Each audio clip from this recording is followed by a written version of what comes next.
আমি নিজে অনেকটা সারপ্রাইজ, তবে আমি এতটা সারপ্রাইজ হইনি, কারণ আমি যখন ছাত্র জীবনে রাজনীতি করছি, আমরা তৎকালীন প্রেক্ষাপটে রাজনীতির সময় আওয়ামী লীগ, বিএনপি, জামাত, আমাদের বন্ধুবান্ধব লেভেলে যারা রাজনীতি করতো, আমাদের মধ্যে একটা জিনিস ছিল কি, রাজনীতির সময় রাজনীতি আর এমনিতে বন্ধুত্বের জায়গাটাতে ঠিক ছিল। তো যার কারণে ছাত্রদল বলেন, ছাত্র শিবির বলেন, তাদের ইন্টারনালি অনেক কিছু জানার আমার আসলে সুযোগ হয়েছে।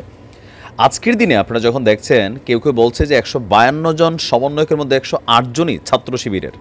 আরও বড় বিষয় হচ্ছে এই টোটাল আন্দোলনকে যারা সফলতায় রূপ দিয়েছে, সেখানে প্রত্যেকটা জায়গায় বিভিন্ন সেক্টরে এখন যাদের নাম পরিচয় প্রকাশ হচ্ছে, বড় বড় সমন্বয়কদের পদ বলেন বা আন্দোলনকে মোটিভেট করার জন্য বলেন, প্রধান উপদেষ্টা নাহিদ থেকে, নাহিদও কিন্তু আপনার শিবিরের সাথেই কানেকশনটা দিয়ে ডিবি অফিসে গেছিল, বুঝছেন, শিবিরের সেক্রেটারির সাথে। আজকে আমি একটা ভিডিওতে এটা বলেছি, এমনকি এটা তথ্য প্রমাণ সহ। তো তার মানে শিবিরের মধ্যে কিছু জিনিস আছে, বাংলাদেশ জামায়াত ইসলামের মধ্যে কিছু জিনিস আছে, যে জিনিসগুলা আমি হলফ করে বলতে পারি এটা আমাদের বাংলাদেশ আওয়ামী লীগের মধ্যে নাই, বিএনপির মধ্যে নাই। তো তিনটা জিনিস বিএনপিরও জামাত থেকে শিক্ষা নেওয়া উচিত বা সচেতন হওয়া উচিত, যেই তিন জিনিস জামাতের গোপন রহস্য বলে আমি মনে করি। নাম্বার 1, ছাত্রলীগ, ছাত্রদল, ছাত্র শিবির, এই তিনটা সংগঠনকে যদি আপনি একটু লাড়াচাড়া করেন, তাহলে একটা জিনিস দেখতে পাবেন, ছাত্রলীগ এবং ছাত্রদলের মধ্যে একটা জিনিস কমন আছে, আমরা হালকা ছেঁচড়ামি করি, আমরা চাঁদাবাজি করি, মারামারি করি, গুন্ডামি করি, ইফটিজিং করি, অনেক কিছুই করি। নামাজ টামাজের ওই রকম ইয়া নাই, সবাই না, বাট ম্যাক্সিমাম, যেহেতু আমরা মেজরিটি নিয়ে কথা বলছি। কিন্তু এই দিকে শিবির একটা আলাদা। আপনি বাংলাদেশের কোথাও আমার ধারণা আর কি ওইটা দেখাইতে পারবেন না যে শিবিরের পোলাপাইন ইফটিজিং করে কলেজে কোনো মেয়েকে। শিবিরের ছেলেরা আপনি দেখবেন যে শিবিরের মিছিলে যেই মানুষগুলো থাকে এদের মধ্যে সবাই ছাত্র। আমাদের ছাত্রলীগ, ছাত্রদলের মধ্যে এলাকার গুন্ডা পান্ডা বা টোকাই শেষরা এগুলো পাওয়া যায়, শিবিরই কিন্তু পাওয়া যায় না। তারা প্রকৃতপক্ষে ছাত্রদেরকে নিয়ে ছাত্র রাজনীতিটা চালায়। ইভেন ক্যাম্পাসের মধ্যে গুন্ডামি, চাঁদাবাজি, অথবা ধরেন বিড়ি সিগারেট মদ গাঞ্জা খাইয়া যে একটা ভাবসাব আমাদের বাকি দলগুলোর মধ্যে আছে, এটা কিন্তু ছাত্র শিবিরের মধ্যে নাই। ইভেন তারা এই যে একটা প্রথম যেটা সবচেয়ে গুরুত্বপূর্ণ, যেমন আওয়ামী লীগের নষ্ট করছে কি ছাত্রলীগ, বিএনপির এই মুহূর্তে নষ্ট করবে ইন ফিউচার আবার দেখবেন এই ছাত্রদলই, কারণ এই গ্রুপটাই সবচেয়ে বেশি অ্যাক্টিভ থাকে রাজনীতির মাঠে। আবার জামাতের যে পরিচ্ছন্নতার জায়গাটাকে ক্লিয়ার করে, মানে স্টুডেন্ট লেভেলে, এটা হচ্ছে জামাত। এই যে এত কিছুর পরেও ছাত্র শিবির তারা তাদের সাংগঠনিক কর্মকাণ্ড বড় আকারে রাখছে, এটার মেইন কারণ হচ্ছে তাদের যে মূল ফাউন্ডেশন একটা ছাত্র শিবির। এখানে এমপির ভাতিজা, চেয়ারম্যানের অমুক সাহেবের ভাই, এইগুলা কিন্তু এদের এই দলীয় যে সিস্টেম এটার মধ্যে নাই। তারা যেই ছেলেটা একদম গ্রাম পর্যায় থেকে উঠে এসে যোগ্যতা দিয়া ছাত্র শিবিরের সভাপতি হওয়ার যোগ্যতা রাখে, ক্যাম্পাস টু কলেজ যে কোনো জায়গায় তারা কিন্তু তারাই বানায়। এটা হচ্ছে একটা জিনিস যেটাতে আগামী দিনে বিএনপিকে সচেতন থাকতে হবে, যে ছাত্রদলের সভাপতি, সেক্রেটারি বা বিভিন্ন পদ পদবিতে তাদেরকেই বসাবেন যারা প্রকৃতপক্ষে রাজনীতিকেরা এই পদটার দাবিদার। যদিও লেজুর ভিত্তিক আওয়ামী লীগের মতন বসানো শুরু করেন, তাহলে আপনাদের জন্য কিন্তু এই ছাত্রদলই আপনাদের ধ্বংসের কারণ হবে। নাম্বার 1।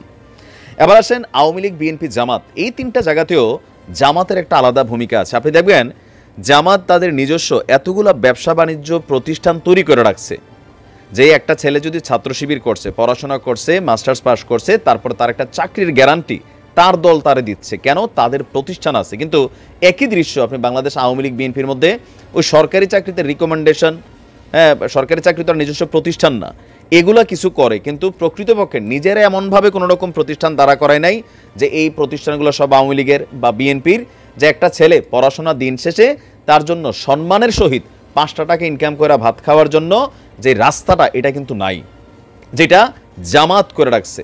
আগামী দিনে বিএনপিরও উচিত যে তারা যদি তাদের দলের মান সম্মান বাঁচাতে চায়, এখন একটা ছেলে যদি কামাই টামাই না থাকে, সে ভাই এলাকাতে ধান্দামি করবে, অমুক নেতা বিচি নেতা সাইজা ঘুরে, তো মানুষের কাছে দলটার বদনাম হয়। যেখানে জামাত কিন্তু তাদের এই অ্যাক্টিভিটিসটার মাধ্যমে একটা বড় জায়গা তৈরি করে রাখছে। আমি মনে করি এটা তাদের একটা গোপন সিক্রেট রহস্য। নাম্বার 3 সবচেয়ে গুরুত্বপূর্ণ, এইটা নাম্বার 3টা হচ্ছে সবচেয়ে গুরুত্বপূর্ণ। কোনটা?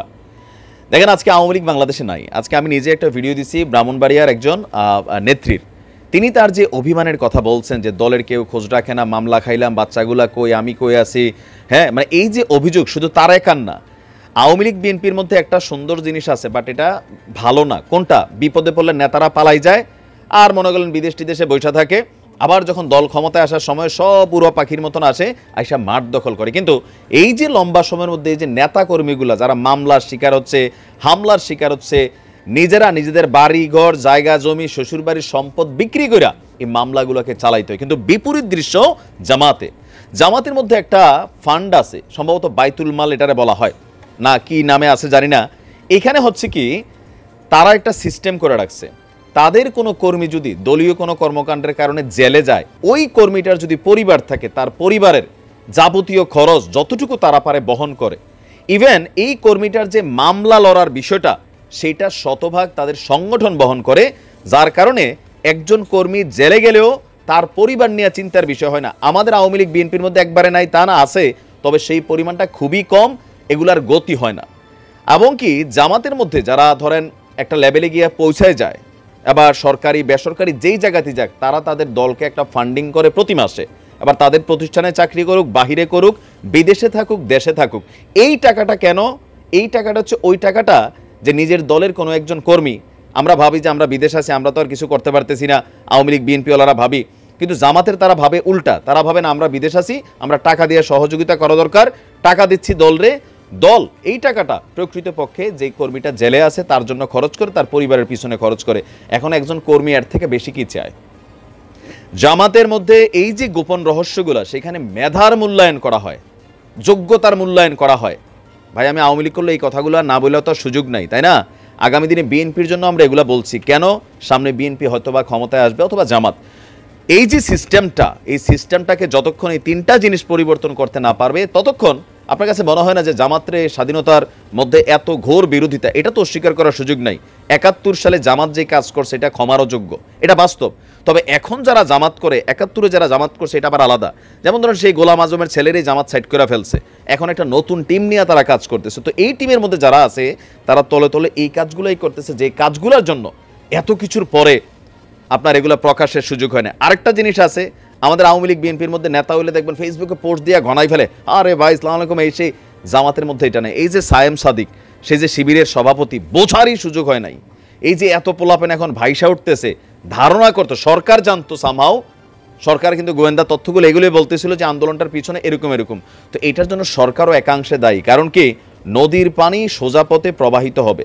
আপনি যদি নদীর এই পানিরে আটকান, নদীর পানি তো আর থামে থাকবে না, হয়তো আপনার বাঁধ ভাইঙা সেটা যাবে, অথবা ভিন্ন পথে আপনার যে চর এলাকাগুলো আছে, সমতল ভূমি আছে, সেইখানে তারা লিঙ্ক চ্যানেল করা সেগুলোর ভাইঙা বিপরীত প্রান্তে পৌঁছাবে। এটাই রাজনীতি।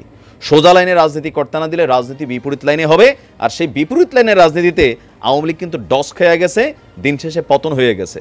তো আগামী দিনে যদি আওয়ামী লীগ রাজনীতিতে না আসে, বিএনপি জামাতের মধ্যে লড়াইটা হবে। সেই লড়াইয়ে বিএনপির জামাত থেকে শিক্ষা নেওয়ার অনেক কিছু আছে। ৩ গুণ বিএনপির মাথায় রাখা উচিত, এমনকি ৩টাই ভালো গুণ। ভালো থাকুন, আসসালামু আলাইকুম।